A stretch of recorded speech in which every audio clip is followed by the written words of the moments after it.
Alors, le colloque s'intitule donc « Changement social et violence familiale dans les sociétés insulaires du Pacifique ».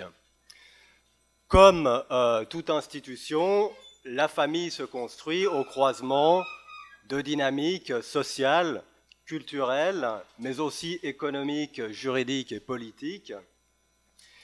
Et dans les sociétés contemporaines du Pacifique, ces dimensions sont soumises à des transformations à la fois rapides et profondes. D'abord, les sociétés font face à la propagation et à la généralisation des rapports capitalistes qui bouleversent les formes d'organisation sociale plus anciennes. Ensuite, les sociétés sont confrontées aux transformations des régimes de gouvernement avec la mise en place et la consolidation d'institutions étatiques modernes. Enfin, les sociétés sont soumises à la circulation des marchandises et des biens culturels qui contribuent à transformer les imaginaires, et y compris les imaginaires familiaux, et les aspirations. Autant de facteurs donc qui recomposent les structures sociales et culturelles à travers la région.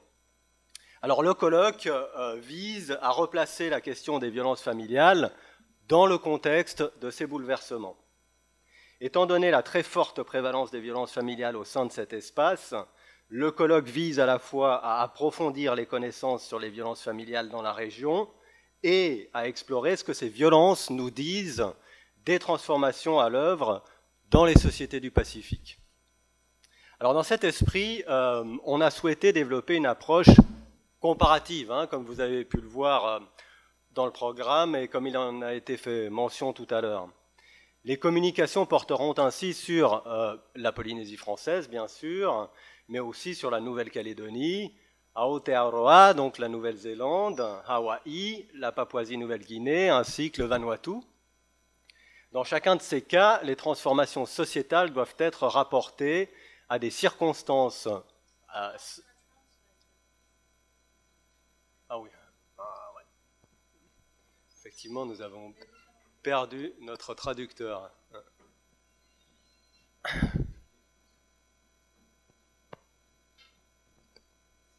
Oui. I'm sorry about that. I didn't notice. So here he is.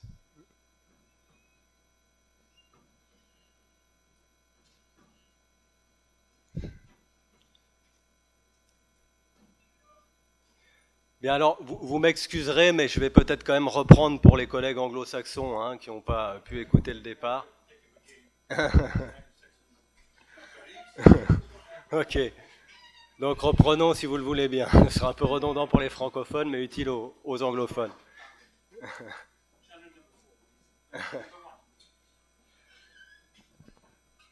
Ok, alors je reprends. Donc je disais, donc le colloque s'intitule effectivement « Changement social et violence familiale dans les sociétés insulaires du Pacifique ». Et alors, comme toute institution, la famille se construit au croisement de dynamiques sociales, culturelles, mais aussi économiques, juridiques, politiques.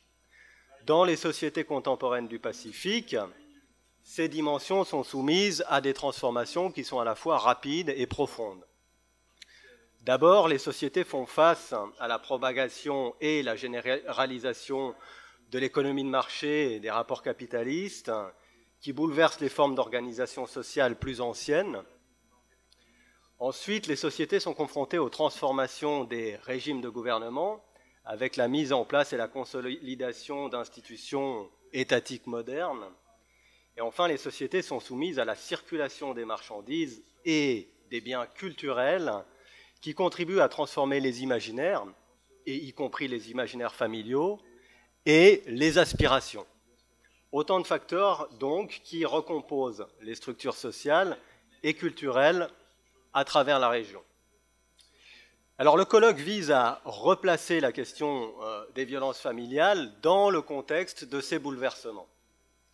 Étant donné la très forte prévalence des violences familiales au sein de cet espace, le colloque vise à la fois à approfondir les connaissances sur les violences familiales dans la région, et à explorer ce que ces violences nous disent des transformations à l'œuvre dans les sociétés du Pacifique. Et dans cet esprit, nous avons souhaité développer une approche comparative.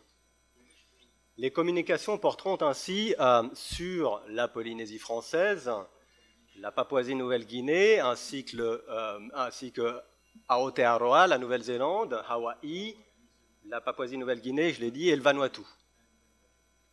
Dans chacun de ces cas, les transformations sociétales doivent être apportées à des circonstances singulières, à la diversité des trajectoires historiques. Alors, cette comparaison, on peut la faire jouer à beaucoup de niveaux, mais j'en retiens ici 3. D'abord, ces territoires sont caractérisés par la position variable faite aux populations autochtones. Dans certains territoires, ces populations subissent des formes de marginalisation politique, économique, sociale ou culturelle. Ailleurs, elles ont accédé à la souveraineté sur un territoire national.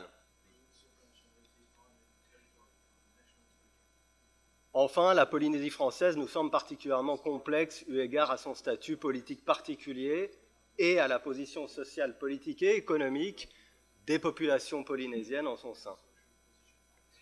Ces territoires se distinguent aussi au regard des régimes de gouvernement. Des régimes de gouvernement en place, et on mettra ainsi en vis-à-vis des États indépendants et les territoires d'outre-mer français. Enfin, la comparaison entre Polynésie française et Nouvelle-Calédonie est intéressante. En effet, si les deux territoires jouissent d'un statut politique similaire au sein de l'ensemble français, ils se distinguent cependant par la situation des populations Maohi et Kanak qui nous semble différer assez largement. À partir de chacun de ces cas d'étude, nous souhaitons réfléchir aux formes actuelles de la famille et de la parenté. En Polynésie française, on observe par exemple, au sein des nouvelles générations, une diffusion rapide du modèle de la famille conjugale, de la petite famille, entre guillemets. Dans ces circonstances, le colloque vise à redéfinir la famille à partir de ses formes contemporaines, plurielles, contextualisées. Il s'agit donc de partir des pratiques relatives à la parenté pour en redessiner les contours actuels. De la même manière, il s'agit d'explorer la violence comme phénomène social à partir des violences intrafamiliales telles qu'elles se manifestent dans les différents cas d'étude. Et nous nous réjouissons d'ailleurs, je me réjouis d'ailleurs de voir que plusieurs collègues se sont saisis du problème de la définition de la violence. En effet, cette définition apparaît elle-même comme un enjeu majeur dans la mesure où les tensions entre les définitions institutionnelles des violences familiales et le rapport individuel et collectif des populations à ces violences divergent souvent. Les luttes de définition autour de ce que sont les violences familiales s'avèrent ainsi comme un objet particulièrement intéressant pour observer le rapport entre violence familiale et changement social. Le colloque a donc un triple objectif. Il vise d'abord à consolider un corpus de données et d'analyses sur les violences familiales à travers la publication d'un ouvrage collectif. Il vise aussi à fédérer un réseau de chercheuses et de chercheurs intéressés à cette thématique en vue, nous l'espérons, de futures coopérations scientifiques. En effet, ce sujet demeure largement sous-investi par la recherche et particulièrement par la recherche fondamentale. Enfin, le colloque vise à diffuser des résultats de recherche en cours ou déjà consolidés auprès du public intéressé, des professionnels du territoire, etc. Alors, quelques mots sur le format du colloque, qui est un peu particulier. Comme nous l'avons annoncé, le colloque vise notamment à l'édition d'un ouvrage de référence sur les violences intrafamiliales dans le Pacifique. À ce titre, il aurait eu vocation, sans doute, à prendre la forme habituelle d'un workshop scientifique. Nous avons cependant voulu l'ouvrir au public pour deux raisons principales. D'abord parce que les violences intrafamiliales en Polynésie française constituent un problème public d'ampleur et que nous souhaitions faire voix à la recherche pour nourrir les débats. Ensuite, nous avons souhaité ouvrir ce colloque au public parce que, de nombreux acteurs du territoire sont ou ont été des partenaires dans cette recherche, des partenaires précieux, dans le cadre de ces recherches que nous menons à la Maison des sciences de l'homme et du Pacifique. Ces partenaires ont facilité l'ouverture de terrains très compliqués, évidemment, mais ont participé à certains moments aussi à l'élaboration de nos stratégies d'enquête. Nous avons grand plaisir à en voir certains dans l'assistance et profitons de l'occasion pour les en remercier très chaleureusement. Ces acteurs sont en demande de recherche sur le sujet et il nous paraissait juste de leur ouvrir nos discussions.